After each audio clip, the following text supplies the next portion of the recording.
That the people of Delhi dealing with a very serious water issue at this moment, dengue, malaria, real challenges, this is what the Chief Minister should really be focusing on, rather than trying to be part of some opposition unity meeting in Bengaluru.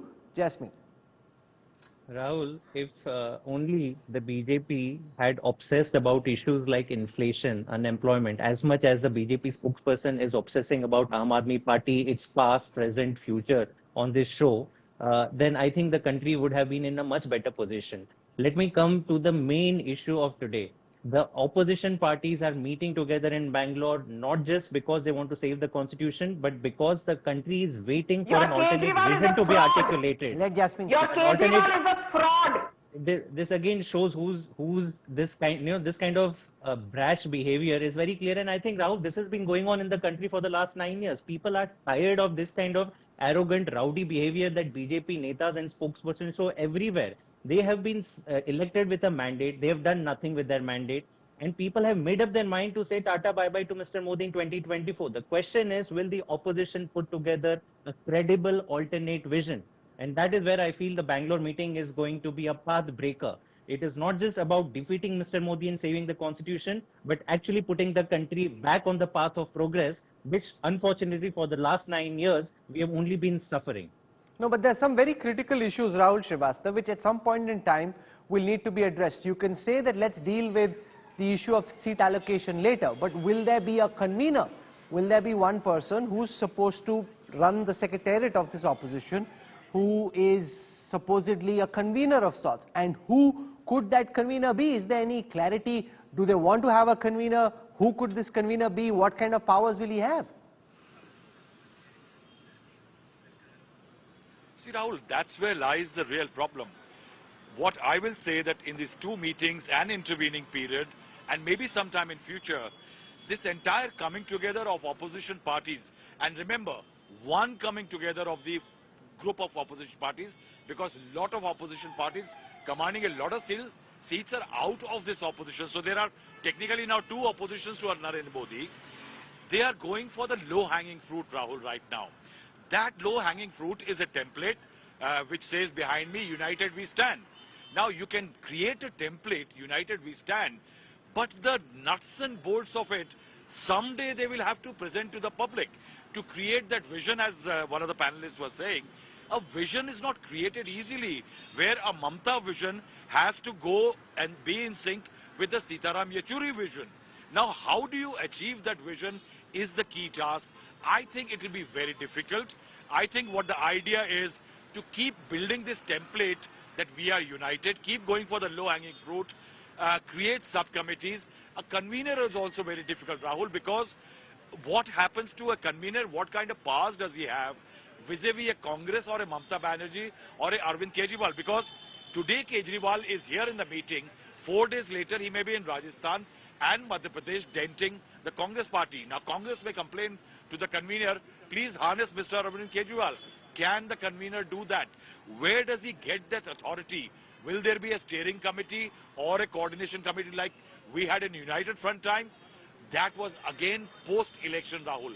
That is why I will say कि अभी पनघट की डगर बहुत मुश्किल है. Yashwant Deshmukh, we saw in Turkey recently 6 opposition parties cutting across the political spectrum from far right, anti-Kurd to left-leaning parties came together. In the end, there was a 6% gap between these so-called united opposition force and President Erdogan.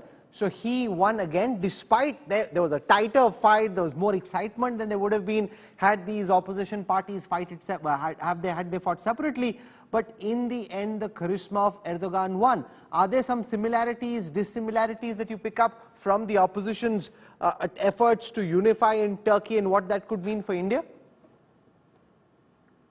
Well, even before the current Turkish elections, even in India 2019, we have seen that fail big time, Rahul. In Uttar Pradesh, it was a united opposition for all practical meter. The arithmetic did not comply because the chemistry failed. We have seen, Karnataka, JDS and Congress coming together only ended up pushing BJP's vote share beyond 50%. So, yeah, I mean, these things that one candidate against one party, these are good to say and good to judge.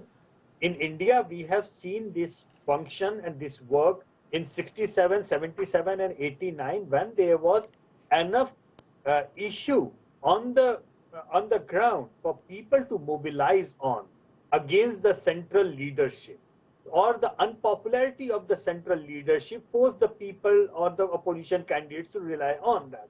You know, I don't think that is happening at this point of time. What I feel that the late 90s experiments of all the United Fronts thing has actually taken the Indian perception on the common ground, that all these Bhanumati ka Kunba doesn't really work.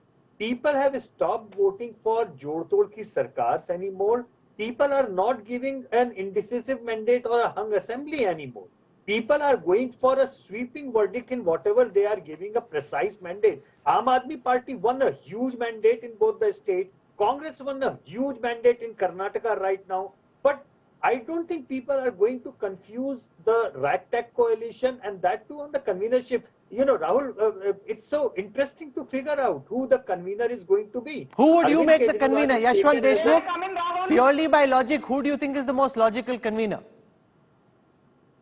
Well, I cannot see an opposition working without the Congress in the central road, and I cannot see anything working without the Congress leadership in the central road, because what the others are, Kejriwal is taken as a junior by all these senior leaders.